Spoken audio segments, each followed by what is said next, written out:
Buenas tardes, ¿qué tal? ¿Cómo estáis? Dios mío, qué nervios. Es que estamos ahora sí que oficialmente estamos en la recta final de esta segunda edición del EdTech Congress Barcelona. ¿Qué tal? ¿Os está gustando, no? Muy intenso. Hombre, dicen por ahí, deditos en alza. La verdad es que ha sido chulo. Trabajazo el que hay detrás de todo el equipo. Yo creo que luego, si os parece, a las 5:30, como nos vamos a ir todos al Discovery Stage, aprovecho y os invito para despedirlo entre todos, como se merece. Vamos a darles otro fuerte aplauso a toda la organización. Pero ahora, dejadme deciros que en este momento, en el aula 40144 del segundo piso, tenemos entre manos un taller sobre inteligencia artificial generativa de la mano de Miguel Ángel Prats, profesor titular de Tecnología Educativa de la Universidad Ramon Llull. Aquí en el auditorio, que las tengo ya preparadísimas, estábamos diciendo quién es Marta y quién es Alejandra. Ahora nos lo van a desvelar. Tenemos este taller también estupendo sobre los principales usos que pueden hacerse de las herramientas de analítica de datos en el sector educativo. Para ello, dos mujeres referentes en el sector, las podemos ver aquí. Marta García Matos, responsable de la línea de Matemáticas y Computación en Educaixa. Alejandra López de Aberasturi, estudiante de doctorado de Inteligencia Artificial en el Instituto de Investigación de Inteligencia Artificial del CSIC. Chicas, yo os dejo a vosotras, estamos deseando escucharos, el escenario es todo vuestro. Un aplauso para ellas. Gracias. Vale, pues muchas gracias Mónica por la presentación. Un súper placer estar aquí con Alejandra, ya veréis qué es lo que os ha preparado. Me gustaría, para empezar a hablar de inteligencia artificial y educación, empezar por un referente o una obra seminal, ya del 2019, pero en constante revisión, que es este libro de Holmes y de Wayne Holmes, sobre inteligencia artificial y educación, en el que se presentan dos problemas o dos preguntas que son centrales, ¿no? Una de ellas, ¿qué deben aprender los estudiantes en la era de la inteligencia artificial? Es decir, cuáles son las habilidades, los conocimientos, los valores, las actitudes, las aptitudes que debemos proporcionar a los ciudadanos para que sean ciudadanos competentes en la época de la inteligencia artificial. Y la otra pregunta es cómo ayuda la inteligencia artificial a la educación. Y las dos preguntas son muy relevantes, son complementarias, son importantísimas y es muy importante tomar las dos a la vez, pero nosotras en este taller os vamos a hablar de la segunda.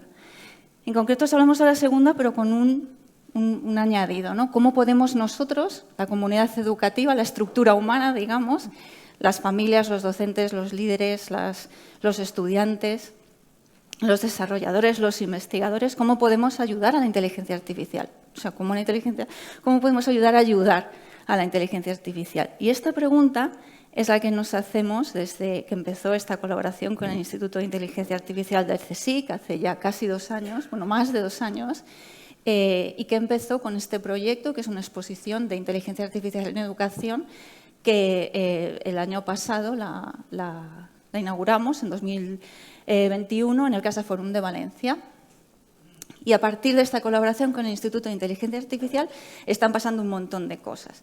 Y una de las cosas que nos gusta hacer son focus groups con profesores, con docentes, con líderes educativos y también con personas ligadas a la administración educativa. Aquí vemos, Carla Sierra, el director del Instituto de Inteligencia Artificial, junto con Josep Antoni Mascarell, que es el subdirector de Educación, de Innovación Educativa de la Generalitat de Cataluña, Lisset Lemos y algunos docentes y gente de las editoriales. Hacemos pequeños focus groups y durante estos 2 años vamos intentando averiguar pues, cuáles son estas inquietudes de los docentes que necesitan, qué hacen, qué significa adoptar la inteligencia artificial en educación. Y obviamente tenemos un montón de... Podría enrollarme muchísimo y no puedo porque tengo 5 minutos solamente, pero podría contaros muchas historias de cuáles son estos hilos de conversación que siempre tienen la misma estructura. Hay unas reacciones iniciales de los docentes, unos descubrimientos y unas necesidades de cambios.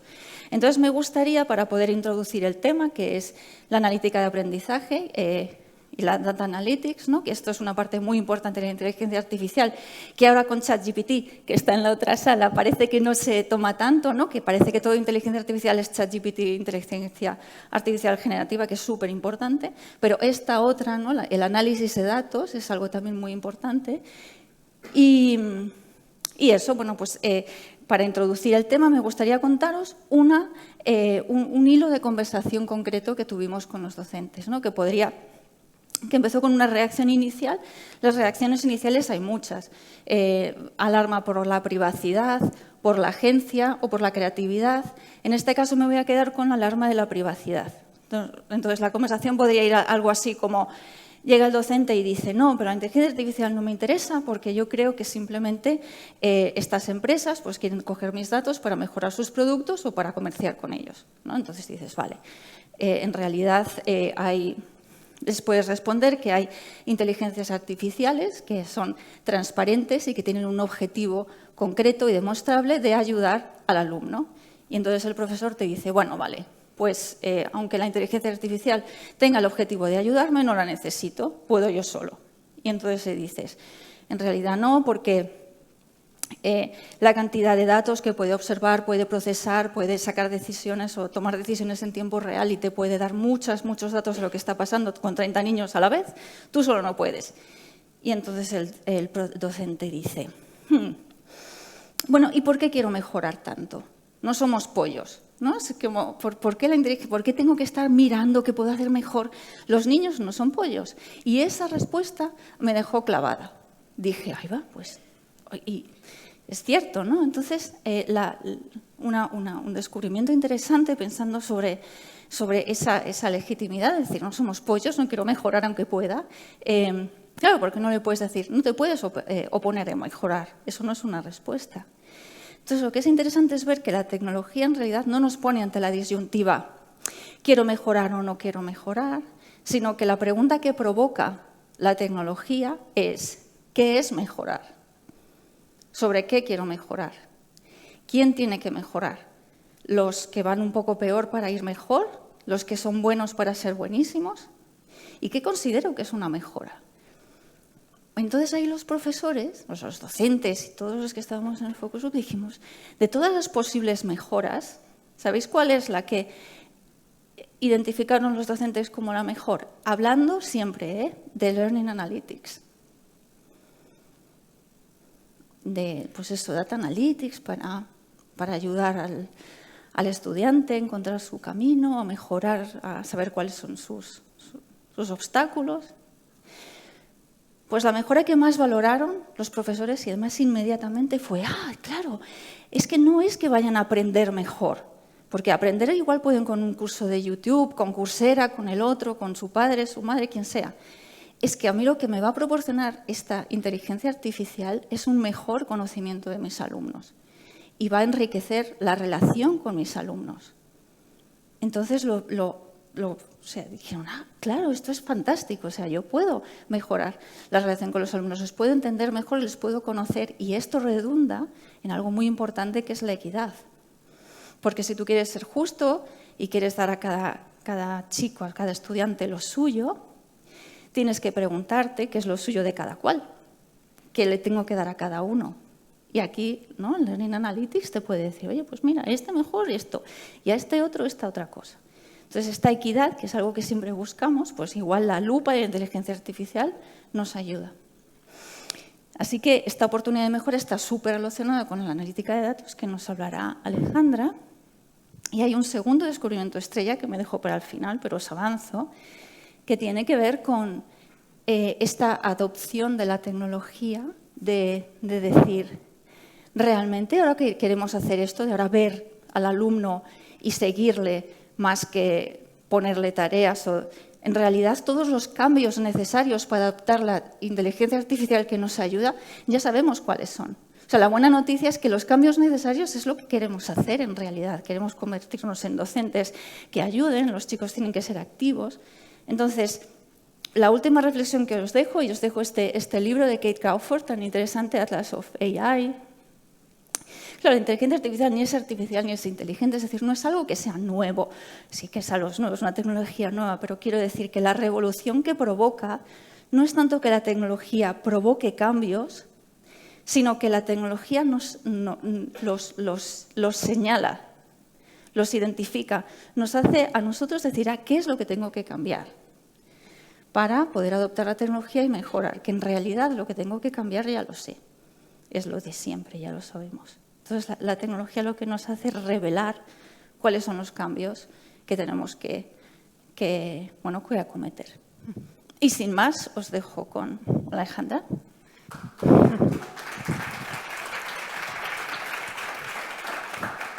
Gracias, Marta. Gracias a todos por venir. Soy Alejandra y bueno, como ya han dicho en la presentación, yo soy estudiante de doctorado y os voy a contar lo que de momento voy sabiendo de qué es lo que podemos hacer con la inteligencia artificial en educación. Como ha dicho Marta, el objetivo de hoy que tenemos es un poco daros pinceladas de cuál es la situación actual que tiene la inteligencia artificial, para que así os podáis ir armados de algo de información a casa para reflexionar sobre cuál es el rol que tenéis vosotros, los líderes educativos, la comunidad docente, en esta nueva era de la inteligencia artificial. Más concretamente, vamos a intentar responder a preguntas como ¿cuáles son las herramientas de inteligencia artificial que tenéis a vuestra disposición? ¿Cuáles han sido las ideas que han inspirado su diseño y cuáles son los resultados que se han observado de su uso? Antes de empezar, me gustaría adelantar que este es un campo muy nuevo y, por lo tanto, esta última respuesta todavía no la podemos contestar con completa seguridad. No podemos decir esto sí funciona, esto no funciona, esto no hace daño, esto sí hace daño. Pero voy a intentar adelantaros algunos de los resultados que ya sí se van encontrando y, sobre todo, voy a intentar dejar claro cuáles son los usos positivos que se pueden hacer de la inteligencia artificial y cuáles son los resultados negativos que también se pueden derivar si no tenemos suficiente criterio y la utilizamos sin una reflexión ética detrás. Antes de comenzar, me gustaría aclarar que voy a estar hablando de sistema inteligente, plataforma inteligente, herramienta inteligente, IA, de manera prácticamente intercambiable. Y probablemente ya lo sabéis después de estos días, pero con eso me estoy refiriendo a programas de nueva generación que intentan imitar alguna faceta de nuestra inteligencia y que concretamente se diferencian de todos los programas anteriores que conocíamos en que tienen una doble capacidad. Tienen capacidad de reacción y tienen capacidad de adaptación.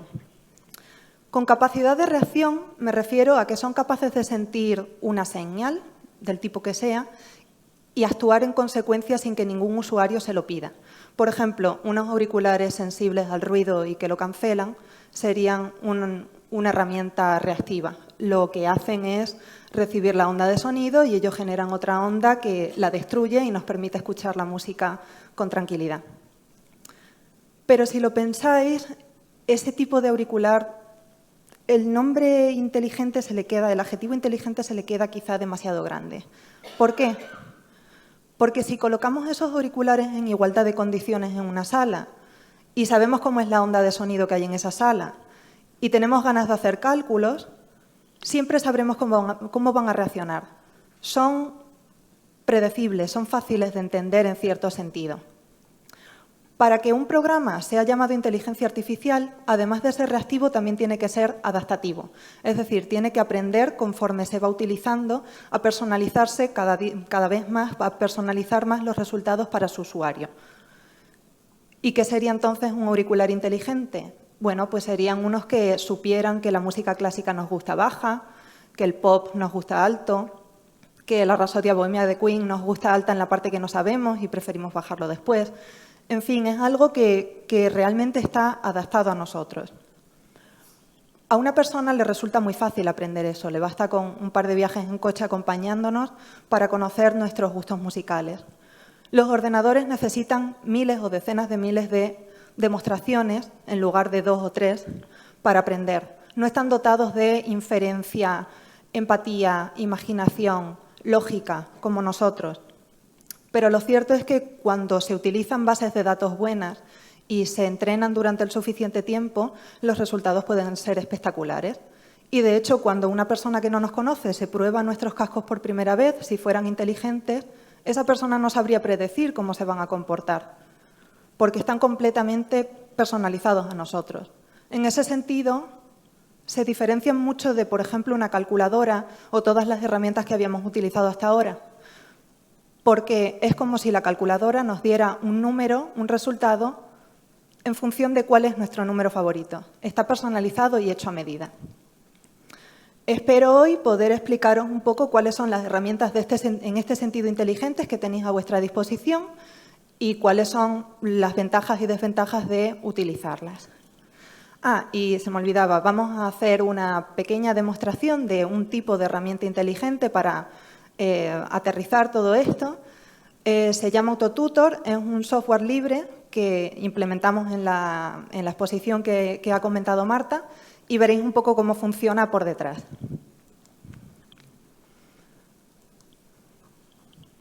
Vale, pues sobre lo que decíamos, ¿no? Vamos a explicar cómo ayuda la inteligencia artificial a la educación. Y es interesante mencionar este paper, que es un Science de 2009. De nuevo es otro paper, es un artículo seminal en el que se acuñó, creo, por primera vez la palabra ciencia del aprendizaje. Y es interesante decirlo aquí porque, de nuevo, hablamos de que el esfuerzo el éxito de la implantación de la inteligencia artificial en educación es un esfuerzo multidisciplinar, ¿no?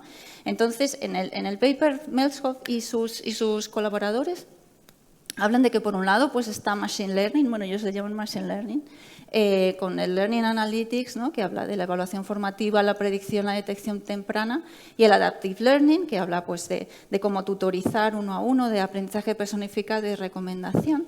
Y cómo esta capa tecnológica tiene que basarse sobre, digamos, ciencias humanas, como son la psicología, la educación o la neurociencia, y en realidad las aplicaciones de inteligencia artificial que hagamos serán tan buenas como los modelos de psicología, de neurociencia o de educación que tengamos. Si no tenemos un buen modelo de educación, un buen modelo psicológico, por mucho que le pongamos unos motores de Machine Learning superpoderosos, pues no nos va a servir de nada. Así que hay que hacer este análisis multidisciplinar en el que los equipos de investigación tienen estas componentes. Y en el AutoTutor que vemos, pues el profesor con el que colaboramos, que es el profesor Hu, Changyun Hu, de la Universidad de Memphis, es un computer scientist que trabaja en un departamento de psicología con gente, con educadores y con gente especializada en lingüística computacional, Natural Language Processing, y todas esas personas de distintas bases y de distintas disciplinas son los que generan estos sistemas que de otra manera no se pueden hacer si se quieren hacer bien. Efectivamente es una disciplina muy, valga la redundancia, multidisciplinar, pero he intentado hacer una taxonomía de cuáles son los principales tipos de herramientas inteligentes que tenéis vosotros a vuestra disposición. Y diría que hay tres grandes grupos. Las herramientas de aprendizaje personalizado, que probablemente sean las más conocidas, las herramientas de evaluación automática y sistemas inteligentes de apoyo a la tutorización y a la docencia. Una plataforma de aprendizaje personalizado se alimenta de los datos de interacción de un usuario y, utilizando diferentes métodos, los métodos que sean, utilizan esos datos para adaptar el diseño del curso, es decir, la interfaz y también la temática en función de las preferencias y los intereses de cada persona, el contenido que se presenta y el orden en el que se presenta ese contenido y también la retroalimentación que se da. Para poder adaptar bien, lo primero que necesitamos los programadores es hacer un diagnóstico del estado de conocimiento de cada persona. Es decir, se le plantean preguntas que estén relacionadas con los conceptos que deseamos saber cuánto conocen. Una vez que se hace esa evaluación, se pasa a dar retroalimentación. Y los tipos de retroalimentación que tenemos son básicamente tres tipos. Primero, frases predeterminadas. Hay sistemas que te dicen bien hecho o mal hecho. Veremos que AutoTutor, por ejemplo, no es de ese estilo. Tenemos también retroalimentación específica como no has pronunciado bien este fonema, intenta vibrar más las cuerdas vocales, como es el caso de los coaches de entrenamiento, ha fallado en este paso de una demostración, etc. Y pistas jerárquicas, que sí es el caso de Autotutor. Son sistemas que intentan inducir una reflexión más profunda en el estudiante, dando pistas que van de lo general a lo específico para que hagan un poco más de metacognición y reflexionen sobre qué es lo que han hecho bien o mal. Una vez que se ha hecho, que se da la retroalimentación, podemos adaptar también el diseño del curso. Y los resultados que a fecha de 2021, que fue la última gran revisión bibliográfica que se hizo en esto, es que sí, el aprendizaje personalizado sí puede afectar positivamente, sobre todo a la motivación y al interés de los estudiantes. Aquí veis, por altura relativa, la cantidad de estudios que se han destinado para ver cuánto afecta el aprendizaje personalizado a distintas variables. La variable más estudiada ha sido el rendimiento, como podéis ver por la altura de la barra. También ha habido otras como el compromiso de los estudiantes, el interés, motivación, percepciones, etc. En gris es el porcentaje dentro de esos estudios que fueron de tipo cualitativo y que, por lo tanto, no podemos daros cifras, cantidades como resultado. En rosa y rojo, que son bastante pequeños, es el porcentaje de estudios que encontraron relaciones negativas. Es decir, en rojo fueron el porcentaje de estudios que encontraron que el aprendizaje personalizado causó un peor rendimiento, en este caso, asistencia, etcétera, sobre el alumnado. En rosa son los resultados que fueron negativos, pero no se puede decir que el aprendizaje personalizado fuera la causa, pero hubo una correlación. En amarillo es el porcentaje de estudios que no encontraron nada y que, como veis, también es significativo. Y después tenemos los estudios que sí encontraron evidencia positiva del uso de sistemas de aprendizaje personalizado. En general, los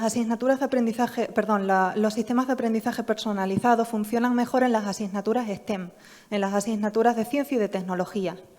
¿Por qué? Primero, porque para que podamos hacer una evaluación de qué es lo que sabe un estudiante, primero necesitamos inyectar en el sistema un mapa de conocimiento. Necesita saber cuáles son los conceptos que están relacionados con otros, en qué orden necesitamos introducir los conceptos. Y claro, en ciencia y en tecnología es más sencillo. En ciencia y tecnología las asignaturas suelen tener, como vosotros sabréis, un orden acumulativo. Se puede incluso debatir y explicar a alguien que el concepto de átomo se tiene que introducir antes que el concepto de molécula, que la teoría de Lamarck probablemente hay que introducirla antes que el darwinismo, etc. Además, la evaluación es más sencilla en las asignaturas de ciencia y de tecnología porque no olvidemos que estas herramientas lo pasan mal y les es más difícil evaluar cuanta más creatividad y más flexibilidad requiere un ejercicio. Y en niveles básicos, los ejercicios de matemáticas, de física, etcétera, tienen un conjunto de respuestas posibles correctas mucho más pequeño que ejercicios de ciencias sociales, humanidades o arte. He estado hablando de evaluación y las herramientas de evaluación que tenemos pueden estar o bien introducidas dentro de un sistema de aprendizaje personalizado o pueden venir fuera. El objetivo de una herramienta de evaluación automática es siempre el mismo, ayudar a los profesores. Tenemos muchos estudiantes a cargo de un mismo profesor o profesora y queremos hacer una evaluación que sea lo más justa posible acorde a una rúbrica. La idea, como digo, es siempre la misma, pero la forma de ejecutarla es muy distinta. Tenemos los sistemas que acceden directamente al contenido del ejercicio. Es decir, son sistemas que funcionan en general por redes neuronales, que explicaré un poco después lo que son. Son capaces de procesar lo que sea, texto escrito a mano, texto escrito por un procesador, audio, vídeo, imagen, lo que sea, clasificarlo entre el 0 y el 10 y probablemente también dar una retroalimentación hablada, igual con modelos generativos, etc. La ventaja es clara, es muy automático, los alumnos no se tienen que preocupar de nada, salvo de hacer su ejercicio, los profesores se pueden desentender y es como si tuviéramos un tutor las 24 horas del día, 7 días a la semana, dando retroalimentación a los estudiantes. La dificultad o el problema como líderes educativos yo creo que es sobre todo lo difícil que es explicar por qué llegan a esa conclusión. No le podemos explicar a un padre, madre, tutor legal por qué la herramienta ha decidido que su hijo o hija suspende la asignatura. Luego tenemos las de respuesta cerrada, como es el caso de Autotutor, que obligan al alumno a marcar una X, a arrastrar elementos sobre un área, a rellenar una casilla, etc. En este caso no es una herramienta per se inteligente, es reactiva pero no es adaptativa, pero sí puede estar formando parte de un sistema más grande que aprende de esos datos y que, por tanto, sí está dotado de inteligencia. Y, finalmente, tenemos las herramientas que utilizan otras variables diferentes del contenido. En este caso, como digo, son ciegas al contenido, entonces necesitan otro tipo de variables para poder hacer el cálculo de cuál debería ser la nota de un ejercicio. Normalmente, lo que hacen estas herramientas es necesitar que los alumnos no solamente hagan su ejercicio, sino que coevalúen a un conjunto pequeño. Y el docente también tiene que evaluar a un conjunto pequeño de los estudiantes. Y la idea con la que funcionan, concretamente una de las mejores, data del 2013, la hicieron algunos de los mejores científicos computacionales a día de hoy, y la idea que tiene es: la herramienta debe confiar en el estudiante en la medida en que el estudiante haya hecho bien su ejercicio. Será tan buen evaluador como hizo el ejercicio. Y de esa manera la herramienta es capaz de detectar cuáles son los sesgos que tienen los estudiantes cuando corrigen, cuando uno corrige al alza, cuando otro corrige a la baja. La herramienta, a su vez, corrige esos sesgos e intenta acercarse a la evaluación que tendría el profesor. Por lo tanto, en cierto sentido, es el profesor el que define lo que es un buen ejercicio y lo que es un buen evaluador. No estamos dependiendo únicamente de una base de datos, como sería el primer caso, y además son herramientas que sí se puede rastrear la cadena de cálculos que llevan a cada resultado. Por lo tanto, como líderes educativos, quizás esta sea más interesante. La herramienta que menciono alcanza un 90% de precisión en el 97% de los exámenes presentados en un curso de 7.000 estudiantes. Es decir, que cada estudiante saca una nota, como mucho, un punto por encima o un punto por debajo de lo que le habría dado el profesor de haber tenido la oportunidad de corregirla. Hasta ahora he estado hablando solamente de modelos que están, o sea, de herramientas que están pensadas con vistas al alumno. Pero los profesores también tienen sistemas que les pueden ayudar a la tutorización. En ciencia y tecnología, cuando hablamos de modelo, nos estamos refiriendo a una representación simbólica y simplificada de la realidad. Y cuando estamos hablando de un modelo de predicción, nos referimos a utilizar datos de ese modelo para poder encontrar patrones y conjeturar sobre comportamiento futuro. ¿Qué quiero decir con esto? Que una predicción, un modelo de predicción dará predicciones que estén basadas y fundamentadas en el modelo y serán tanto mejores cuanto más acertado sea ese modelo. Pero hacer un modelo no es fácil. Un modelo tiene que ser lo suficientemente simple como para poder explicarse por qué ha llegado a una conclusión, pero también tiene que ser lo suficientemente completo como para cubrir una gran casuística de casos de ese fragmento de la realidad que estamos intentando representar. Y, por lo tanto, las predicciones de un modelo serán buenas en la medida en la que la situación sobre la que lo apliquemos sea normal, condiciones normales. Dicho esto, si los docentes son conscientes de eso y entienden que esto es solamente un apoyo y no algo en lo que delegar, los modelos de predicción tienen buenos usos. Por ejemplo, predicción de abandono escolar. A día de hoy tenemos sistemas que predicen con un 84-85% de éxito futuro abandono. Formación de equipos, es decir, buscar cuáles son los mejores equipos de trabajo dentro de una clase. Y optimización de políticas. Por ejemplo, recomendación de qué tipo de evaluación conviene hacer a un grupo de estudiantes, qué tipo de dinámica sería mejor inducir dentro de un grupo de estudiantes, competitiva, colaborativa, individualista. Como digo, siempre serán útiles en la medida en la que el docente entienda que son un apoyo. Pero cuando la situación no es normal, entonces es mejor no delegar en ellos. Igual que somos mucho mejores conductores que los coches autónomos cuando llega una bolsa, por ejemplo, que tapa parcialmente el campo de visión, también somos mucho mejores anticipándonos a situaciones que requieren flexibilidad. Y si, por ejemplo, tenemos una alumna que nos ha estado entregando todos los ejercicios de un curso, la inteligencia artificial probablemente predecirá que va a aprobar el curso. Pero si el tutor o tutora es conocedor de detalles personales que pueden poner en peligro la futura asistencia de esa persona a clase, entonces deberíamos confiar en el criterio del humano, en el criterio del profesor. Bueno, no paro de hablar de datos y me gustaría aclarar un poco qué son esos datos, sobre todo en educación. Cuando menciono la palabra dato me estoy refiriendo a un hecho o a una estadística que puede ser analizada.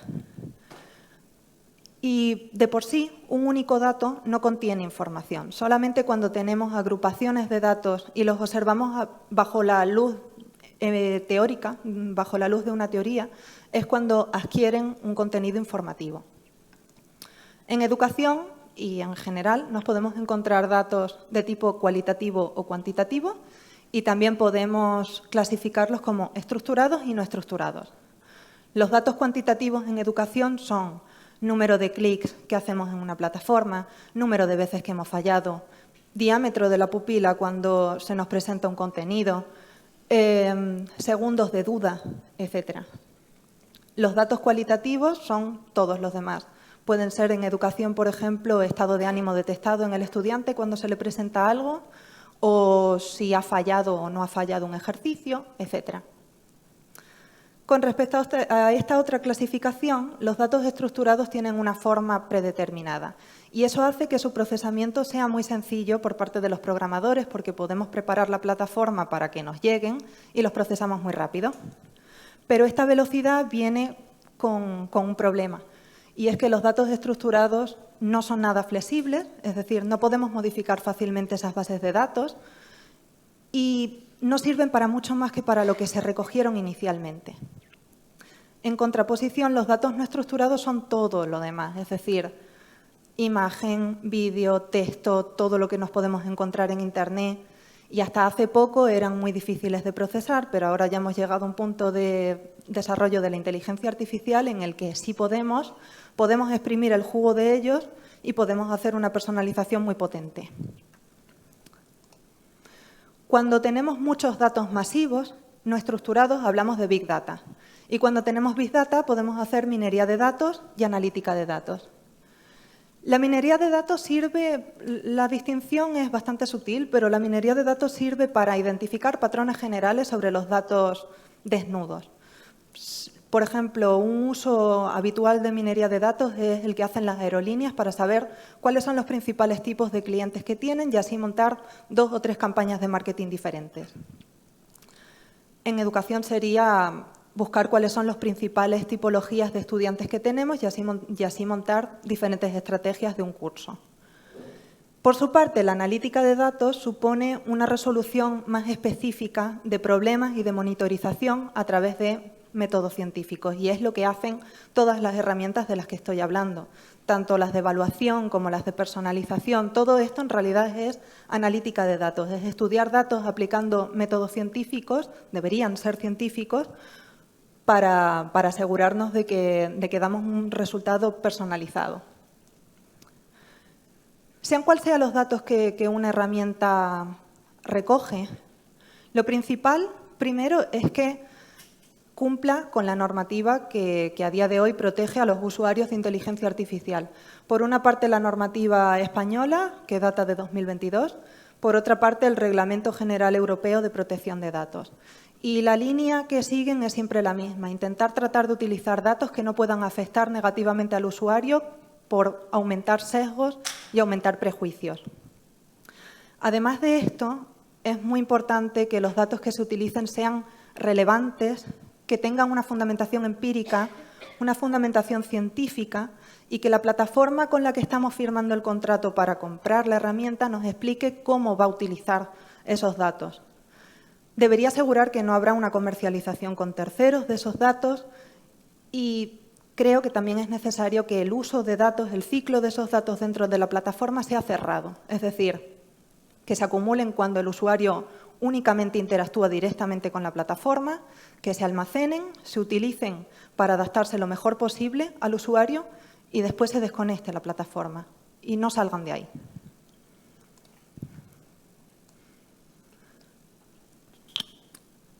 Al principio dudé de si hacer este apartado o no, porque entiendo que no tenéis por qué saber nada de esto, pero creo que la inteligencia artificial ha llegado a un punto en el que es necesario que comprendamos un poco cómo funciona el frigorífico por detrás para poder tomar decisiones informadas y saber escoger bien una herramienta inteligente.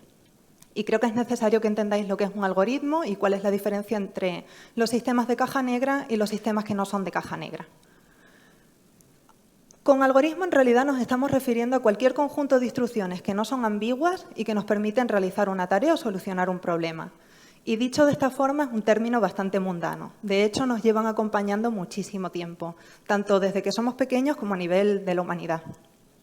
El término algoritmo se debe a Al-Khwarizmi, que fue el primero que lo utilizó, aunque ya existían de antes, y luego se latinizó como algoritmi. Y en realidad un algoritmo lo utilizamos desde muy pequeños, por ejemplo, para hacer divisiones de dos números, para hacer raíces cuadradas, y en realidad cualquier secuencia de pasos ordenada que se pueda expresar de manera no ambigua se puede escribir como un algoritmo. Por ejemplo, arreglar una lámpara, lavarnos las manos, bajar la basura, hacer la cama, todo eso. La diferencia cuando hablamos de algoritmo computacional es que la tarea o el problema la tiene que resolver un ordenador. Y entonces, para que nos pueda entender el ordenador, no vale con explicarle cómo subir una escalera como lo haría Julio Cortázar, sino que tenemos que utilizar variables y símbolos que solamente le hablen de guardar variables en memoria, eliminar variables de memoria y hacer cálculos con esas variables. Este sería, por ejemplo, la versión de cómo subir una escalera o de cómo salir de una habitación que utilizaría un robot. Este es uno de los algoritmos más utilizados en aprendizaje por refuerzo, es decir, en conducción automática, por ejemplo. Los algoritmos pueden ser de muchísimos tipos, pero hoy voy a incidir mucho en la diferencia entre algoritmo de caja negra y algoritmo de caja blanca. ¿Por qué? Porque creo que haciendo esta distinción es como queda más claro cuál es la característica que deberíais buscar en un sistema inteligente dedicado a educación, y es que sea transparente. Los algoritmos de caja negra siempre funcionan con la misma premisa. Entran unos datos de entrada, hacen un procesamiento complejo de esos datos que nosotros no vemos y después dan una clasificación o una predicción. Un ejemplo es la red neuronal que utilizamos en nuestro teléfono móvil para que se desbloquee cuando ve nuestra cara. La forma en la que funcionan las redes neuronales es siempre similar. Si, por ejemplo, le vamos a dar una imagen de una casa en un día soleado en el Prado, la red neuronal procesa la imagen como si fuera un conjunto de píxeles que tienen códigos numéricos y aprende cuál es la distribución de códigos numéricos a lo largo de toda la imagen. Por ejemplo, puede ver que hay una zona verde, el prado, una zona azul, el cielo, el rojo del tejado, etc. Además de aprender esa distribución de códigos de color, también aprende las proporciones. Si hay, por ejemplo, un árbol, aprende la proporción, el tamaño relativo entre árbol y fachada. Y poco a poco va haciendo un procesamiento cada vez más abstracto de los rasgos que tiene una imagen con una casa. De tal manera que va aprendiendo a atribuir diferente importancia a cada rasgo de una imagen que observa. Y al final su objetivo es dar una predicción. ¿La imagen tiene una casa o la imagen no tiene una casa? Para que pueda aprender necesita, como cualquier estudiante, retroalimentación. Y por lo tanto, en la base de datos en la que había una casa, una imagen, también hay que ponerle una etiqueta y decirle sí, esto contiene una casa. Y cuando tenemos estas dos cosas, imagen y etiqueta, el algoritmo que sigue una red neuronal, que se llama algoritmo de propagación hacia atrás, es más o menos así. Comprueba que tu predicción coincide con la etiqueta que hay en la base de datos. Si es así, almacena en memoria la importancia que le has ido atribuyendo a cada zona de la imagen, a cada rasgo de la imagen. Si no es así, vuelve hacia atrás, haz pequeños cambios en esos números y vuelve a intentarlo. El aspecto que tiene una red neuronal entrenada es algo así. Cada círculo es una neurona en el sentido metafórico, las llamamos así. Las neuronas se agrupan por capas. Aquí tenemos una capa de entrada, una capa de salida y capas intermedias. Cuando tenemos capas intermedias, entonces hablamos de red neuronal profunda y decimos que hace aprendizaje profundo o deep learning. Si nos enseñan esto, no sabemos muy bien cómo interpretarlo, ¿no? No sabríamos que se trata de una red neuronal que ha sido entrenada para distinguir casas. Bueno, pues precisamente esa es la misma dificultad que tenemos los programadores. Sabemos cómo funciona una red neuronal porque nosotros hemos programado el algoritmo que sigue, sabemos cómo hacer para que mejore, pero una vez que nos dan la red neuronal entrenada no sabemos qué ha hecho. ¿Por qué? Porque su procesamiento de la información es muy distinto al nuestro. ¿Entendéis cuál es el problema de utilizar este tipo de método para detectar cáncer, por ejemplo? Si tenemos una base de datos de mamografías, por ejemplo, con y sin cáncer, y entrenamos a una red neuronal para que aprenda a detectarlo, como ya existen a día de hoy, esta información no le sirve de nada a un médico, no le hace mejor, no le permite hacer mejores diagnósticos. A día de hoy, de hecho, existen redes neuronales que son capaces de predecir cáncer años antes de que empiecen los síntomas, pero no nos ayudan a los médicos, a los facultativos. Y por lo tanto, si queremos creer en la predicción de una red neuronal, en cierto modo nos estamos moviendo a ciegas. En educación existen sistemas, y probablemente os hayan mostrado sistemas de caja negra, que están destinados tanto al aprendizaje personalizado, a evaluación y a predicción. Y todos ellos funcionan de la misma manera.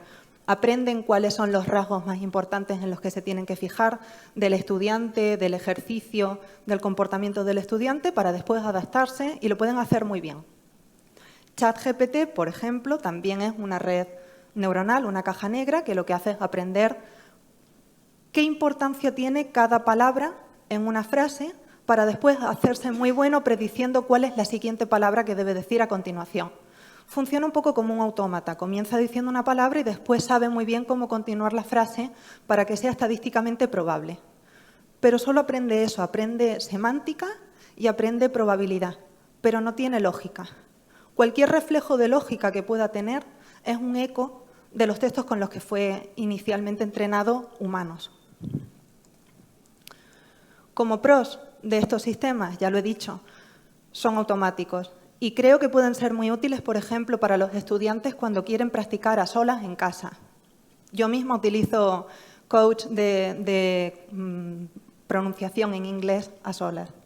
Pero pueden ser problemáticas porque es muy difícil explicar por qué dan el resultado que dan. Y, por lo tanto, si van a afectar al expediente académico de un estudiante, yo no lo recomendaría. Como digo, los contras son que son difíciles de interpretar y, sobre todo, los sesgos. Cuando hablo de sesgos, me estoy refiriendo a que las bases de datos con las que entrenamos a las redes neuronales están ahí fuera, son de nuestro mundo. Nuestro mundo contiene prejuicios y, por lo tanto, en las bases de datos que utilizamos hay prejuicios, hay sobrerepresentación de algunos ejemplos. Y esa sobrerepresentación puede llevar a hacer inferencias a la red neuronal que son erróneas y que pueden perpetuar los prejuicios que ya existen. Un ejemplo de esto es este artículo de 2018 de la Universidad de Stanford y del Instituto Tecnológico de Massachusetts, que evaluó 3 inteligencias artificiales, cuyos nombres he tapado, para ver cómo distinguían imágenes de caras humanas. La mejor de todas ellas distinguía cara de hombre blanco al 100% de exactitud, en bases de datos de decenas o cientos de miles de imágenes. Pero las imágenes de mujeres de color y de hombres de color tenían mucha menos precisión, siendo la mejor del 79,2%. ¿Por qué? Porque en Internet hay menos imágenes de mujeres negras que de hombres blancos. Algo similar le ocurre también al traductor de Google. El traductor de Google tiene muy asociado el término físico a hombre. Y entonces cuando le damos una frase de input en la que claramente las protagonistas somos mujeres, la traducción que da es errónea. Creo que puede ser interesante utilizar este tipo de sistemas como ejercicio, incluso también para los estudiantes, para reflexionar sobre cuáles son los prejuicios que existen a día de hoy y que llevan a estas redes neuronales, a estos sistemas, a enseñarnos un espejo de lo que tenemos en la realidad. Como he dicho, se puede utilizar las redes neuronales tanto para evaluación como para aprendizaje personalizado y para predicción. Y creo que, teniéndolo todo en cuenta, el mayor peligro al que podemos enfrentarnos con la inteligencia artificial es a utilizar predicciones de caja negra. Me explico. Ya he dicho que la evaluación es un tema, en fin, difícil porque no podemos explicarle a un padre o una madre por qué a su hijo le han dado una nota determinada. Pero en el peor de los casos, si no estamos de acuerdo con la evaluación, siempre podemos recurrir a un profesor, a un humano, para que haga la corrección, contrastar y asegurarse de si confían o no en la inteligencia artificial. Pero ¿qué pasa cuando no hay nada con lo que contrastar? ¿Qué pasa cuando lo que estamos haciendo es una predicción a futuro y tomamos decisiones en el presente basándonos en esa predicción de una red neuronal? Para empezar, luego no se pueden deshacer lo que hayamos hecho en el pasado, si es que no era correcto. Pero el verdadero problema, creo, es que estas predicciones de caja negra, si coinciden en cierta medida con nuestros propios prejuicios, es muy difícil mantenernos neutrales y no sesgarnos hacia ellas. Si empezamos a tratar a un alumno como potencial desertor, porque lo ha dicho una red neuronal, entonces es posible que nosotros mismos formemos parte de la cadena causal que al final convierte eso en una profecía autocumplida que no tenía por qué haber pasado. Me podéis decir que los sistemas de caja blanca, que son todos los demás, aquellos que sí se puede explicar por qué dan una respuesta, tienen el mismo problema. Y es cierto, pero un algoritmo de caja blanca sí nos puede explicar por qué ha llegado a una solución. Sí nos puede explicar por qué nos está dando una predicción. Y en última instancia nos podemos ir a los libros, buscar cuál es la teoría en la que se está basando, cuál es la fundamentación científica, cuáles son los casos en los que funciona, en los que no funciona, y armados con todo eso, decidir. Pero en el caso de una predicción de caja negra, lo único que tenemos es nuestros prejuicios, nuestros propios sesgos y nuestra propia opinión para dirimir si la red neuronal nos está dando una predicción buena o mala. No, vale. Pues este es el ejemplo que os estábamos contando antes de la exposición en Valencia. Por cierto, es interesante lo que ha comentado Alejandra del reconocimiento facial, porque de hecho en Valencia, bueno, tenemos esto de autotutor, pero tenemos otro módulo que se llama Biometric Mirror, que es, bueno, pues es un módulo que pusimos ahí para hablar precisamente de estos problemas de los sesgos y de por qué no es necesariamente muy informativo relacionar información sobre una persona a partir de su aspecto físico. Y de hecho lo que nos está pasando es que cuando aparece gente, los visitantes tienen una cara demasiado blanca o demasiado morena, no les reconoce. O sea, el sistema ha sido entrenado a propósito con una muestra muy pequeña para evidenciar los problemas que tiene de correlación entre cara y personalidad, y nos está dando un problema que es, que la gente llega y no los reconoce como humanos. O sea, tienes la piel demasiado blanca o demasiado morena. Esto nos está creando a veces un problema, ¿no? Entonces, esto es bastante interesante. Entonces, el autotutor es este sistema que os estaba comentando antes, que nosotros quisimos introducir dentro de la exposición para dar un ejemplo de lo que es el aprendizaje adaptativo. Y el objetivo era ese, que el visitante hiciera una una experiencia con este sistema. Es un sistema en desarrollo, es un proyecto de investigación, es decir, que no es un producto comercial, es un proyecto de investigación de la Universidad de Memphis con el que colaboramos, y Alejandra y yo estuvimos generando el contenido para poder hacer esta pues breve experiencia de 5 minutos para enseñar al visitante, que es una experiencia de aprendizaje adaptativo. Estuvimos casi un año y pico, o sea, fue muy, muy duro para 5 minutos. Tuvimos que elegir, claro, un tema que no estuviera asociado a conocimiento previo, entonces elegimos la lógica, porque es algo que no necesita conocimiento previo, y además también, como ella decía, ¿no?, necesitas mostrar al sistema un modelo que le diga qué significa entender o qué significa saber algo, y con los axiomas de la lógica pues es muy sencillo, ¿no? ¿Cuáles son los axiomas? Está claro. Y una cosa interesante del aprendizaje adaptativo es que puede servir, o sea, una de las cosas que nos interesa mostrar al visitante es que el visitante se da cuenta de cómo el sistema se adapta a él, le va dando pistas a medida que se va equivocando o no, y lo que es más importante, informa al docente de dónde ha sido o cuál ha sido el obstáculo que ha impedido al estudiante, ¿no?, hacer el ejercicio correctamente.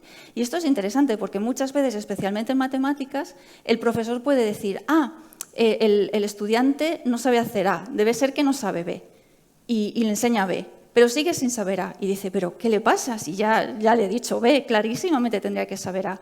Y no detecta que lo que pasa es que no entendió Z hace no sé cuánto tiempo. Entonces, estos sistemas, ¿no?, pues pueden permitir hacer esto, que es pues identificar ese gap de conocimiento, ¿no? Entonces, esto lo intentamos hacer en una experiencia de 5 minutos, lo cual fue un desafío, pero bueno, salió bien. Bueno, la ventaja de AutoTutor, no os asustéis, es que se puede hacer sin que sepamos programación. Pero funciona todo desde hojas de cálculo. Y después esas hojas de cálculo se traducen a un programa por detrás que nosotras no veíamos. El caso es que podéis siempre solicitar este servicio, digamos, de la Universidad de Memphis, y entonces los creadores de la tecnología os acompañan durante todo el proceso y os pueden ayudar a crear un curso completamente personalizado. En nuestro caso, bueno, aquí estamos viendo una página de configuración de contenido. AutoTutor utiliza avatares, es decir, profesores y alumnos virtuales para crear una dinámica de clase, y aquí podemos escoger qué avatar, en qué escena, etc. También podemos seleccionar el tipo de pista que le estamos dando al estudiante. Como ya hemos dicho, utiliza diferentes sistemas de pistas jerárquicas, que ahora explicaré un poco mejor, y podemos personalizarla para ejercicios concretos. Por ejemplo, aquí era en el ejercicio 5. Y también podemos personalizar los mensajes de reafirmación cuando un estudiante hace bien un ejercicio o mal. Aparte de ese tipo de plantilla, también tenemos estas otras mucho más genéricas, pero que cuando se crean muchas dan un aspecto de inteligencia al sistema. Como digo, lo que caracteriza a AutoTutor es que utiliza sistemas de pistas jerárquicas, de tal manera que cuando fallamos a la primera, incide un poco en un término, en una palabra clave que quizá no hemos entendido. Si a la segunda volvemos a fallar, entonces nos da una retroalimentación un poco más específica. Y si de nuevo a la tercera el estudiante vuelve a fallar, entonces para evitar que caiga en un proceso de indefensión aprendida, se le explica cuál era la solución correcta al ejercicio y se le razona por qué.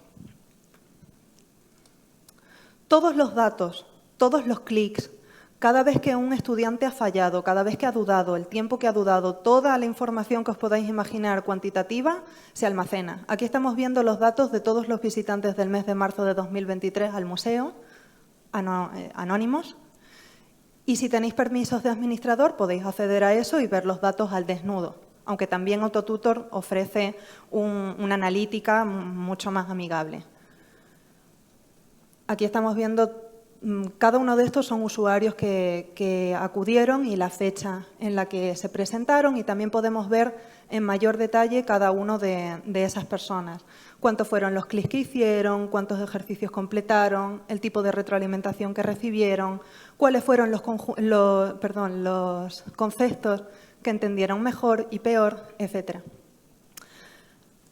Al final de todo, Autotutor, como digo, nos puede proporcionar información que a un profesor fácilmente le puede pasar desapercibida en la dinámica de una clase con decenas de estudiantes y puede alertar, igual que cualquier otro sistema de apoyo a la tutorización, de problemas que puedan estar pasándole desapercibido, como digo, al profesor.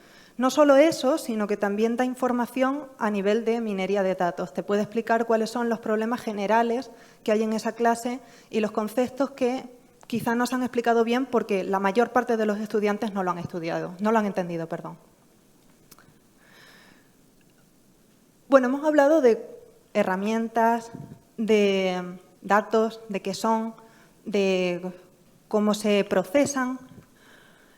Y me gustaría en este último apartado destacar, bueno, primero hacer una pequeña recapitulación de cuáles creo que son las ideas más importantes a la hora de escoger como líderes educativos una herramienta inteligente, pero sobre todo me gustaría hacer hincapié en cuál es el rol, o creo que es el rol, del docente y de la comunidad educativa en esta nueva era de la inteligencia artificial.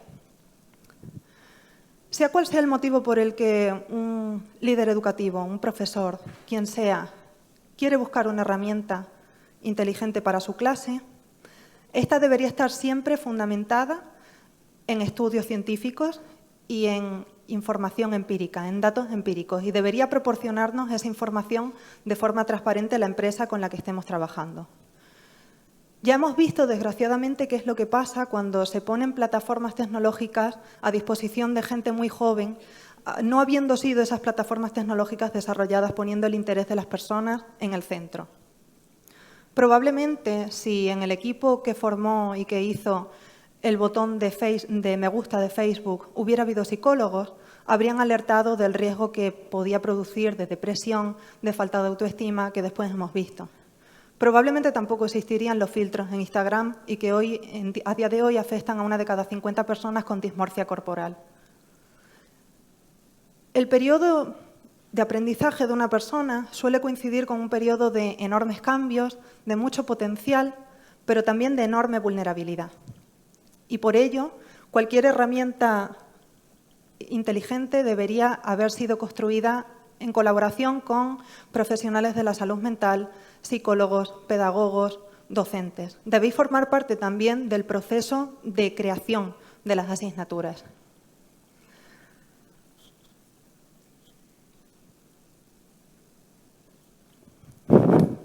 Perdón. Para que una herramienta inteligente aprenda, necesita recabar datos para poder adaptarse a los usuarios, pero no todo vale. Desde el año 2016 ya existe un marco regulador europeo que protege a los usuarios de inteligencia artificial y cualquier herramienta que adquiráis para vuestro centro debería cumplir con esa normativa, pero además deberíamos asegurarnos de que esos datos y la forma en la que se utilizan siguen un ciclo cerrado. Es importante tener en mente que estamos utilizando y estamos hablando de herramientas.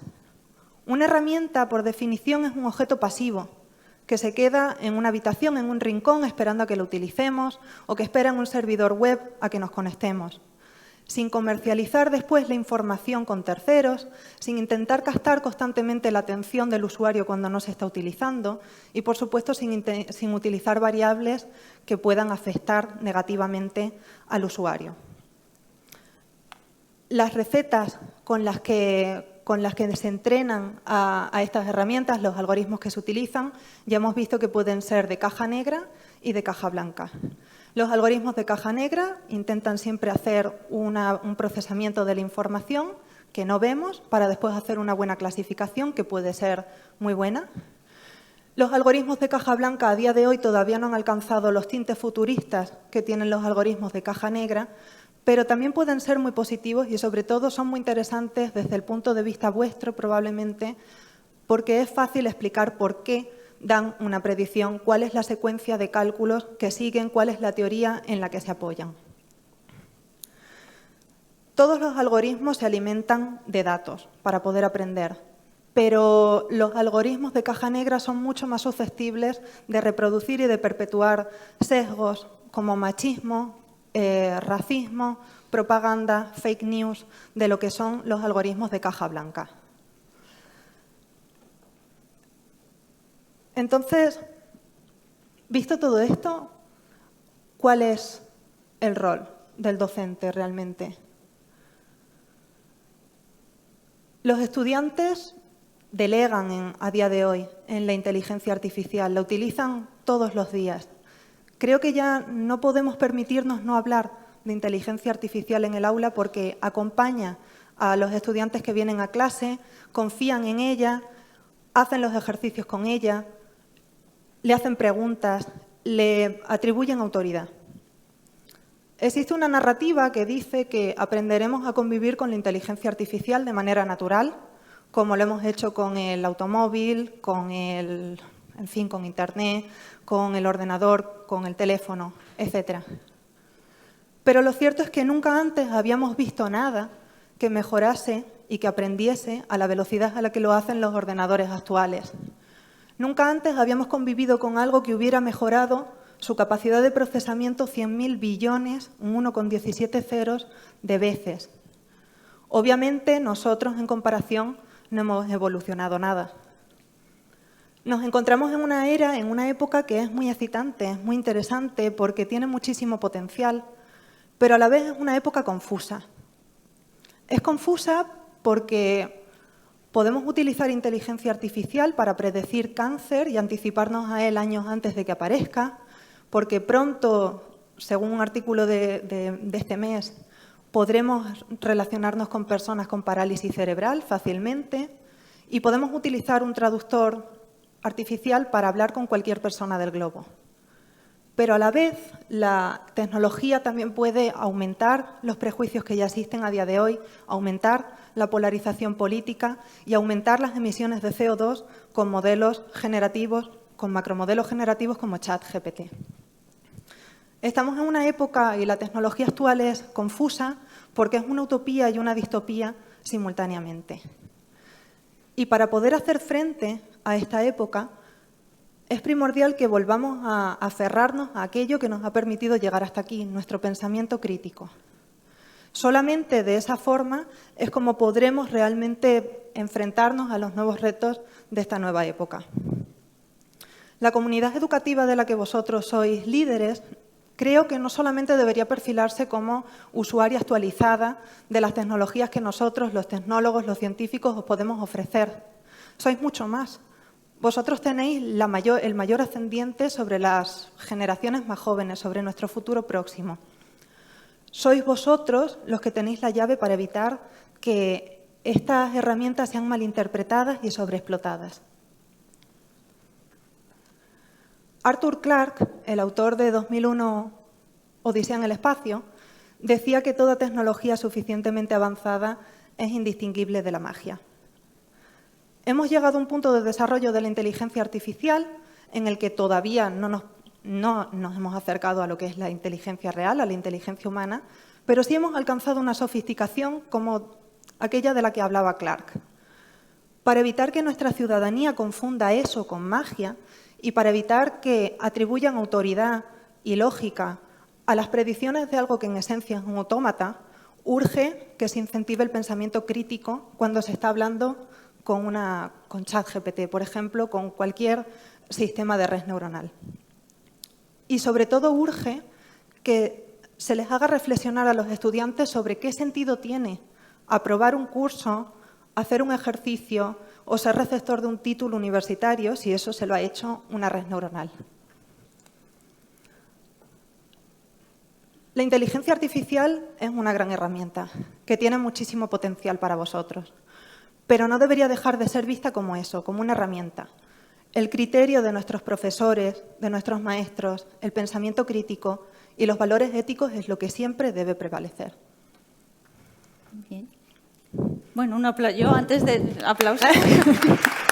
Gracias.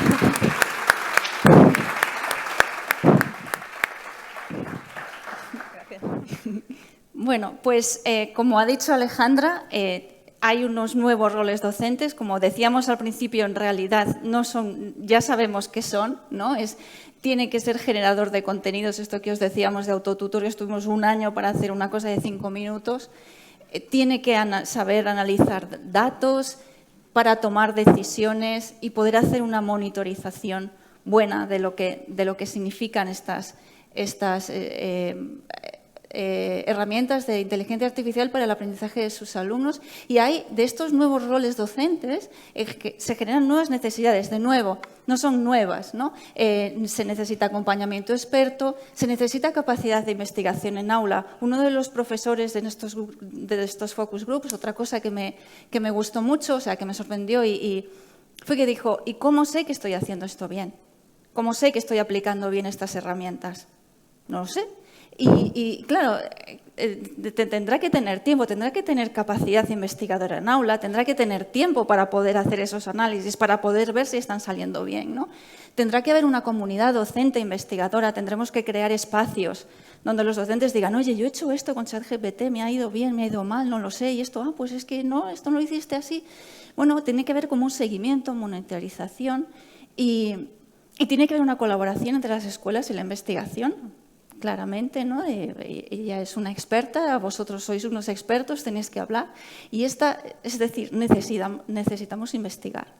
Y bien, pues aquí viene en Barcelona, el del 3 al 7 de julio, haremos la segunda escuela de verano para docentes e investigadores en el impacto de la inteligencia artificial en educación. El año pasado ya la hicimos junto con el Instituto de Inteligencia Artificial y la hicimos en Palma de Mallorca durante una semana en la que pues poníamos a docentes e investigadores juntos a hablar sobre qué ventajas, qué desventajas, cómo puedo hacerlo y sobre todo generar una comunidad de investigación, que no porque te digan que sí o que no va a funcionar bien, lo tendrás que ver tú.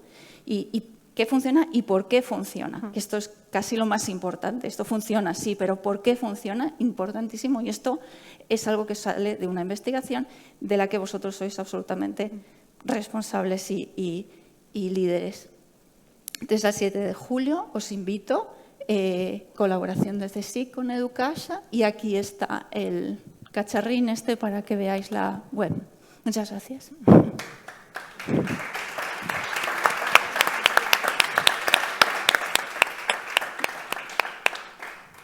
Bueno, tenemos tiempo por si tenéis alguna pregunta o algún comentario. Yo encantada de lo que queráis preguntar. Lo que ha dicho Marta es fundamental. O sea, realmente a día de hoy es difícil acceder a muestras de estudiantes y para que los modelos funcionen y realmente estén basados en variables que tienen fundamentación empírica, necesitamos poder hacer una comunicación más directa entre investigación y comunidad educativa.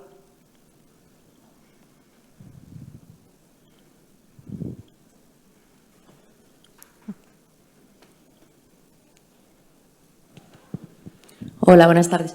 Hola. Muchas gracias por la presentación, que ha sido muy, muy interesante. Gracias. En mi caso, que soy del ámbito del diseño, educadora del ámbito del diseño, a nosotros, en el campo del diseño y de las artes, supongo que aún nos queda tiempo, ¿no?, para poder implementar este tipo de herramientas. Bueno, me vienen a la cabeza inteligencias generativas, como por ejemplo DALL-E. No sé si lo conoces. Es una especie de ChatGPT, pero funciona con el mismo principio, como he explicado, es una red neuronal. Y lo que hace es lo que hemos visto ya alguna vez en la prensa. Le damos un prompt, una frase, y él genera imágenes. Y creo que en el arte, por ejemplo, sí puede haber un intercambio enriquecedor entre inteligencia artificial y creatividad humana, porque podemos utilizarlo siempre como una dupla, o para mejorar algo, o para que nos dé ideas. Mi novio, por ejemplo, es director creativo de una agencia de publicidad y a veces utiliza a ChatGPT de dupla para que le tire ideas y después él desarrollar. Puede también servir para eso, y eso ya existe a día de hoy. Me refería más bien en toda esta parte de la evaluación, claro, al ser tareas un poco más difíciles, claro, de respuesta, o sea, no de respuestas tan concretas, pues sí que igual es más difícil, ¿no?, la aplicación en este ámbito. Claro, o sea, lo que comentaba antes es que para que haya evaluación de algo que implica creatividad, es necesario que también el que está corrigiendo tenga un cierto criterio creativo, que tenga una sensibilidad. Y en ese sentido es difícil que todavía no estamos en ese punto de que la inteligencia artificial sienta o puede interpretar un dibujo como lo hacemos nosotros. Y tampoco sé hasta qué punto tiene sentido. Entiendo que puede servir para ayudar a los docentes que tienen mucha carga, pero no sé realmente si llegaremos en algún momento a que la inteligencia artificial pueda apreciar y sentir lo que sentimos nosotros ante un cuadro, ante música.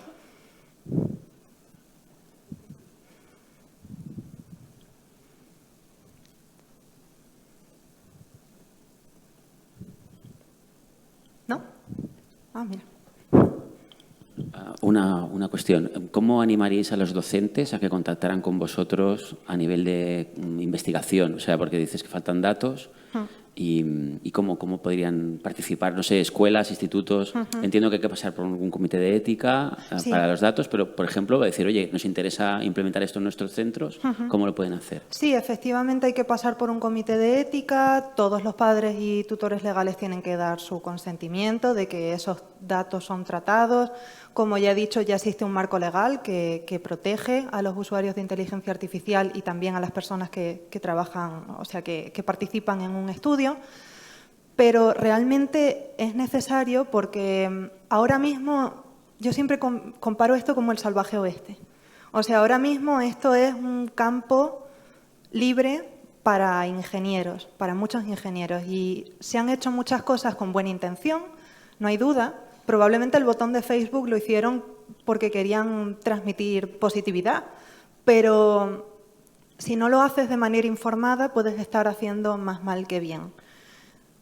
Y en ese mismo sentido hay plataformas a día de hoy de aprendizaje personalizado, por ejemplo, que utilizan variables que se ha demostrado desde hace tiempo que no tienen sentido. Por ejemplo, el estilo de aprendizaje es una variable que a veces se utiliza y que realmente no tiene una fundamentación. Hay otras veces que se utiliza el género, tampoco tiene ninguna fundamentación científica.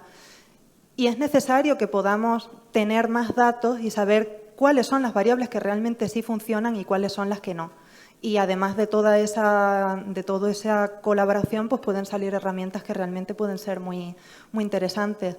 Yo, como digo, pertenezco al Instituto de Investigación en Inteligencia Artificial. Podéis encontrar su dirección y desde luego estaríamos encantados de poder trabajar con vosotros y probar los sistemas que estamos desarrollando. Yo personalmente trabajo en sistemas que intentan montar buenos equipos de trabajo y ver cuáles son las políticas que mejor funcionan dentro de cada equipo de trabajo. Y para eso estoy utilizando la tecnología que utilizan los coches autónomos, pero también teorías viejas, digamos, pero muy asentadas y que funcionan de psicología social y de psicología de los grupos y de productividad. Sí, déjame añadir que si hay docentes interesados en investigación, por supuesto, si es investigación para poner en práctica temas de inteligencia artificial, absolutamente el Instituto de Inteligencia Artificial, pero si os interesa la investigación en Educasa, si os ponéis en contacto con nosotros, también tenemos varios.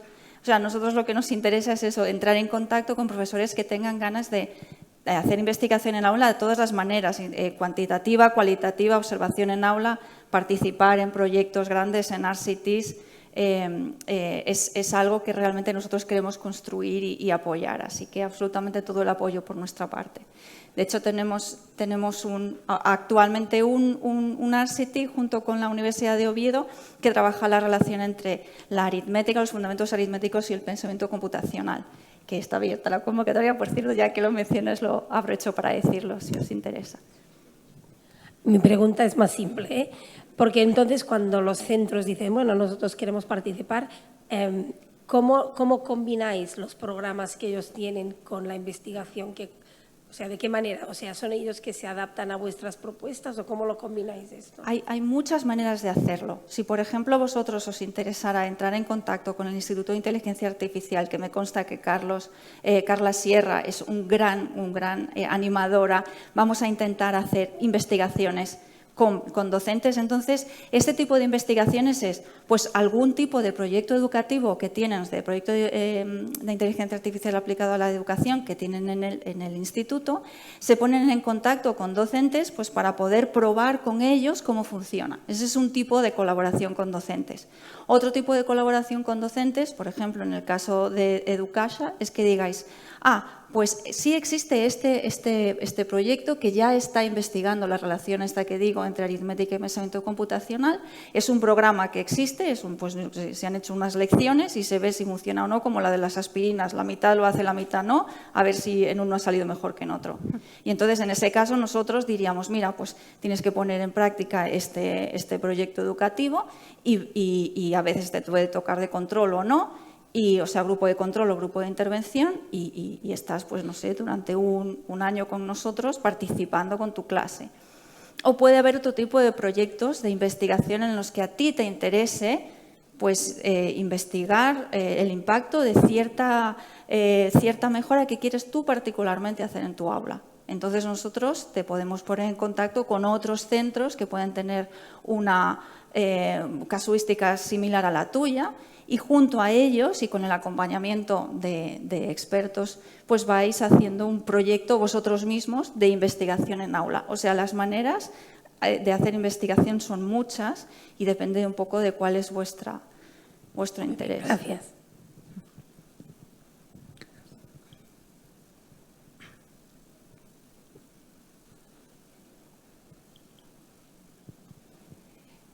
Y existe, muchas gracias, ¿existe algún producto, o sea, algún programa de caja blanca que funcione, así abierto como hay, o realmente están todos bajo investigación y no hay nada que existan? Que fuera sencillo para ver la diferencia, ¿no?, empírica.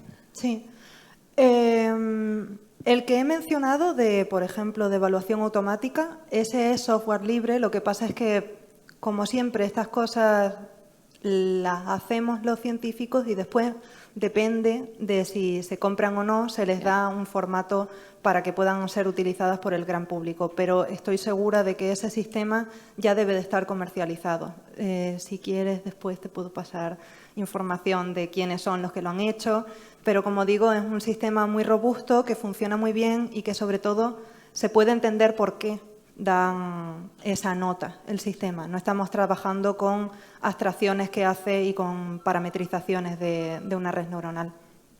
En aprendizaje personalizado,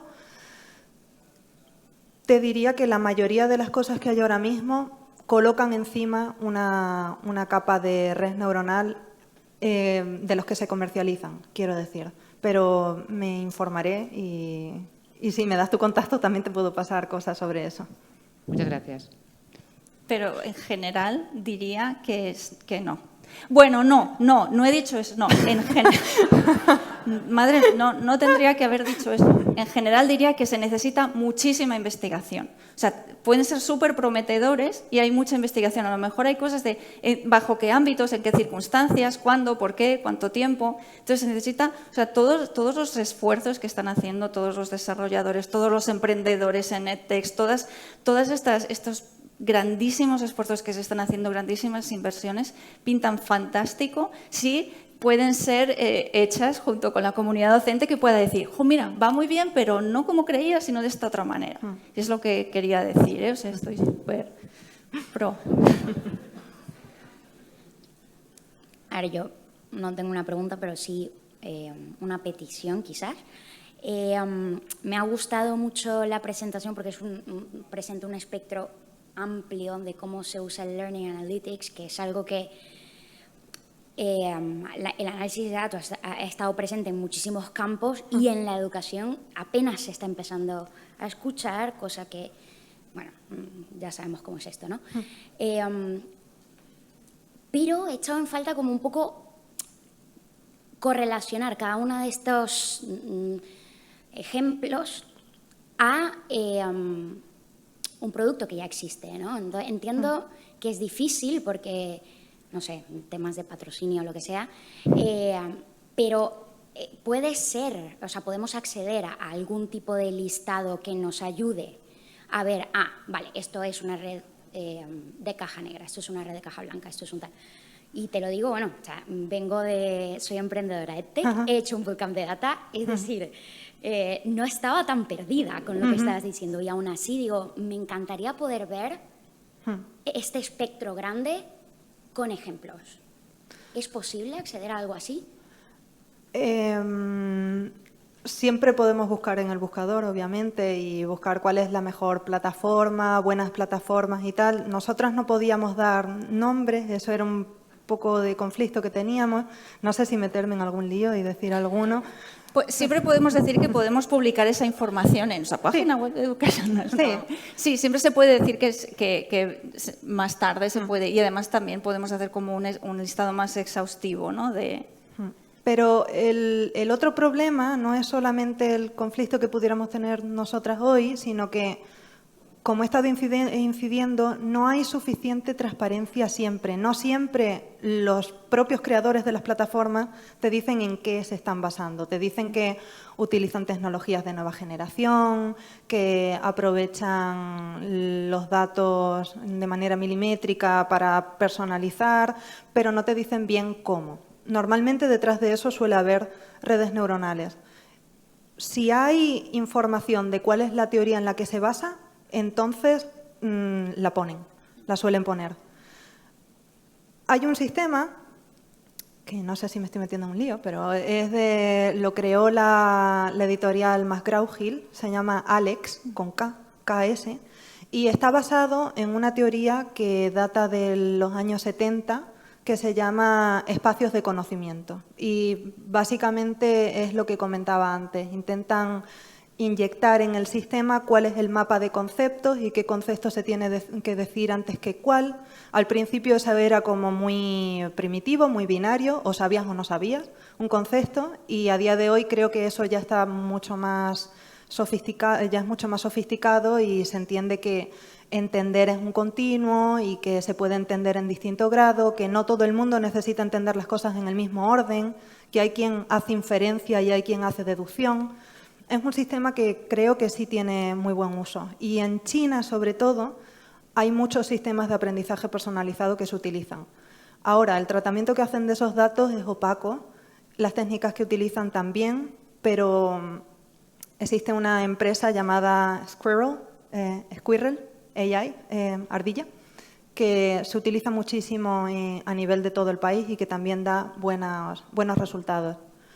El problema de esto, de utilizar redes neuronales, es que, como digo, comen datos y serán tanto mejores cuanto más normal sea el estudiante. Entonces, al final, intentar reducir el gap que hay entre estudiantes buenos y estudiantes malos, no lo estamos logrando. Lo que estamos logrando es que todos mejoren un poco, pero con redes neuronales no logramos conseguir ayudar a la gente que está en los extremos de la campana de Gauss, porque siempre estamos haciendo promedio, siempre estamos interpolando a la media.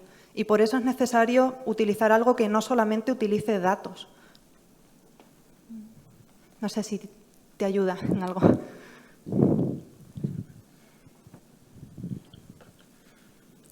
La pregunta es muy sencilla. Cuando intentamos montar una red wifi en un centro, como no sabemos de esto, vamos a un experto y nos asesora. Para hacer lo mismo con inteligencia artificial, ¿dónde hay que ir?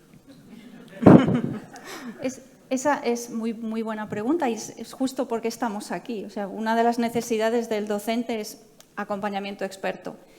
Y el experto es Alejandra y la gente como Alejandra, pero también los otros docentes, a lo mejor que han ido un paso, que han mirado algo que tú no has mirado, o a lo mejor tú has mirado algo que no ha mirado otra persona. Entonces, esas redes, yo diría, ¿dónde hay que ir? Pues, por supuesto, mirar que pues el conocimiento experto, pero sobre todo intentar hablar entre vosotros, o sea, intentar encontrar comunidades de docentes que están haciendo cosas, porque tampoco hace falta cambiar radicalmente de un día para otro, basta coger una pequeña cosa, algo que ya estás haciendo, exactamente lo mismo, pero con un poquito de IA. Y así vas paso a paso y sobre todo con acompañamiento de otros, si no... Sí, la cosa es que esto es como cuando vamos al taller, cogemos una herramienta, la pruebas y llegas a la conclusión de funciona o no funciona, ¿no? Vas a un compañero, se lo explicas y ese compañero dice, pues yo también lo intento y continúo. Yo iba un poco a la clausura que habéis hecho, ¿no? Es decir, tenéis una serie de modelos que deberíamos utilizar y otros que deberíamos evitar. Hay unos modelos que están basados en papers pues, de hace ya muchos años. Claro, lo que es la dirección de un centro no abarca todo eso, ¿no? Por lo tanto, cuando hay que tomar una decisión informada, necesitamos a alguien que nos informe. Si hay pues, a alguien que nos pueda asesorar, alguien que pueda poner un sello de decir, mira, esta herramienta funcionará mejor o funcionará peor, pero de momento respeta a los alumnos. Faltan evidencias, faltan estudios de evidencias, alguien que te pueda decir esto funciona. Faltan evidencias y eso es claro, hay cosas, se están haciendo muchos progresos, pero faltan evidencias. Y esto de a mí me funciona, pues igual no, tampoco es la manera, ¿no? Entonces, esto que dices ahora mismo, que es una necesidad real, con y sin inteligencia artificial, porque podía pasar antes con las herramientas, con el móvil, con la 3D, pasa siempre. Pero cada vez es más urgente hacernos la pregunta que te estás haciendo. ¿Y esto cómo lo hago? Claramente el rol docente, o sea, ahora hay que decir, no, dame tiempo, libérame para aprender sobre esto, libérame para hablar con otros, libérame para investigar. Hay que liberar, hay que cambiar el rol docente, que significa eso que tú estás diciendo, que es algo que teníamos que haber hecho ya. O sea, no es una necesidad nueva, lo que pasa es que cada vez es más urgente. Y ahora es lo que dice Alejandra, los chicos ya llegan con la IA, tú no puedes decir no. Por lo tanto... La cosa es que hasta ahora, como no podemos liberar al docente de tantas cosas, tiramos de expertos, sí. ¿sabes? Es decir, te pones en contacto con un ingeniero en telecomunicaciones y no hay ningún problema, ¿no? Tiras toda la wifi que puede necesitar tu centro para lo mismo. Es decir, necesito una herramienta, busco a alguien que me asesore con la herramienta. Ahora la herramienta es, pues esta es una herramienta que, bueno, que es software, ¿no? Pero continúa siendo una herramienta, ¿no? Los expertos a los que puedas llamar, como si fueras un abogado, vamos a hacer este proyecto y tú me vas a decir las opciones que tengo, ¿no? Bueno, perdón, Marta, barriendo para casa, hay buenas universidades a nivel de toda España en las que se hace investigación en inteligencia artificial. Yo soy de Granada y allí hay un grupo potente al que te puedes dirigir para preguntar. No sé si ofrecen, digamos, si se ofertarían servicio de asesoría, pero estoy segura de que estarían encantados de ayudar. Nosotros aquí en el IIA tenemos una rama de estudio, de investigación de inteligencia artificial en educación. El problema es que hasta ahora no era un término sexy la educación y la inteligencia artificial. Y entonces, como te puedes imaginar, no había dinero. Todo era subvencionado por el propio instituto. Esperamos que ahora se reciban fondos europeos y se ponga en marcha la maquinaria para que os llegue la información pues mucho más fácil y que sea más accesible. Pero hasta entonces estamos allí.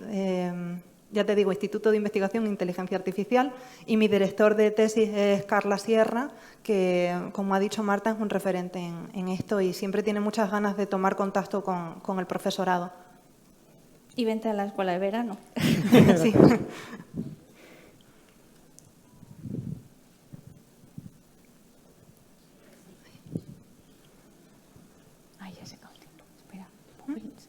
Hola.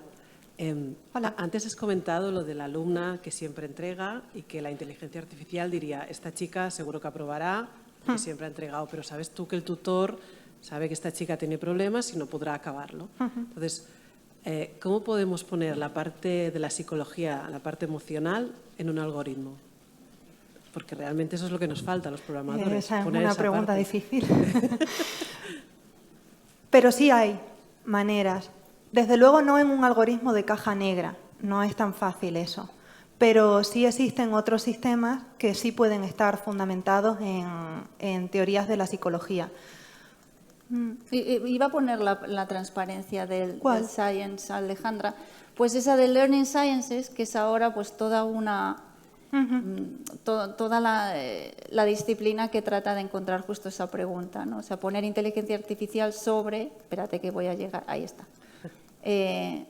Exacto. Sí, ¿no? O sea, tienes que basarte en buenas teorías de psicología, buena gente que sepa bien educación, buenos pedagogos y neurociencia, y junto, o sea, esto es lo que se llama Learning Sciences, ¿no? Como ciencias del aprendizaje, que relativamente nuevo cuño, pero es de lo que se trata, ¿no? De cómo, por muy buena que sea tu machine learning, si la teoría psicológica que hay debajo es una patata, pues la IA va a ser una patata. Y cómo se hace, pues yo diría que es parte de las cosas que se están investigando ahora. Claro, necesitas un perfilado muy detallado de cada estudiante y muchas variables a nivel de educación, de psicología, ¿no? Para que puedan influir en el algoritmo. Sí, y una buena teoría de perfilado. Exacto. Sí. Pero no olvidemos que los grandes hitos de la inteligencia artificial están apoyados y basados en ideas que provenían ya de la psicología y de modelos muy antiguos. La propia red neuronal es una cosa bastante vieja, lo que pasa es que ahora nuestros ordenadores tienen la suficiente capacidad como para convertir eso que al principio era muy primitivo en algo que aprende muy bien, pero está basado en neurociencia. Los coches autónomos, por ejemplo, aprenden parecido a como aprende una gacela a caminar por refuerzo.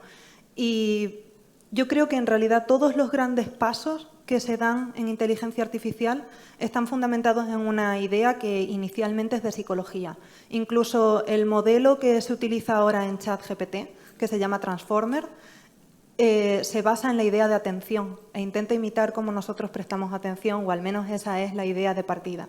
Así que realmente creo que un científico serio y un investigador serio en inteligencia artificial no puede perder de vista que la madre de esta rama es la psicología y no podemos perderla de vista nunca. Muchas gracias. Una pregunta, ¿a la escuela de verano solo pueden ir investigadores y docentes? ¿Marta? No. Tú aplica. Tú dices. Sí, eres del ramo de la educación, me imagino, si estás aquí. Trabajo en la UOC como Data Engineer. Sí.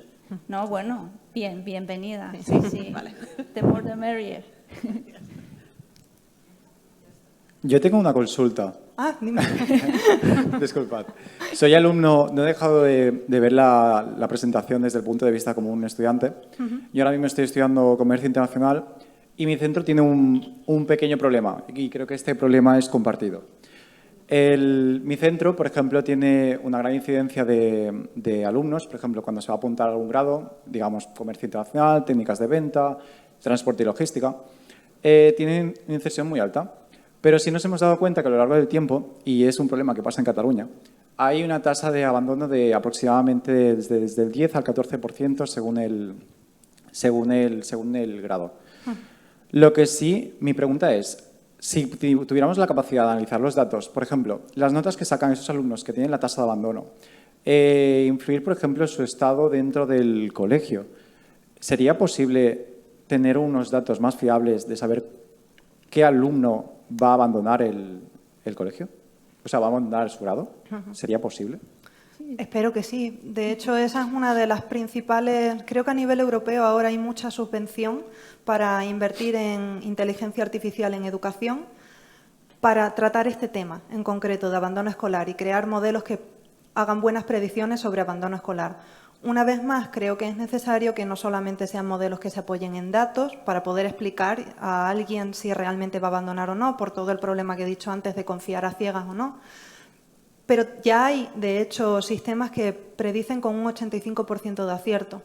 Y no todos esos casos habían sido vistos previamente por los profesores. Y, desde luego, es una rama en la que se está incidiendo mucho porque es una preocupación que afecta no solo a Cataluña, sino al mundo en general. Es un problema global. Propongo, por lo tanto, que mi centro está interesado en buscar más información. ¿Sería posible una coalición, una sinergia entre el Instituto de Inteligencia Artificial y mi centro en Barcelona? Bueno, yo se lo comento a Carles y seguro que estaría encantado. De acuerdo. Y ahora que estoy pensando, no estoy segura de si tenemos ya montado algún modelo para predicción de abandono escolar, pero podríamos hacerlo, o sea, se puede hacer. Creo que mi instituto estaría interesado, incluso pues ahora acceder te paso datos. El contacto. De acuerdo, por ahora favor. Ahora te paso el contacto, perfecto.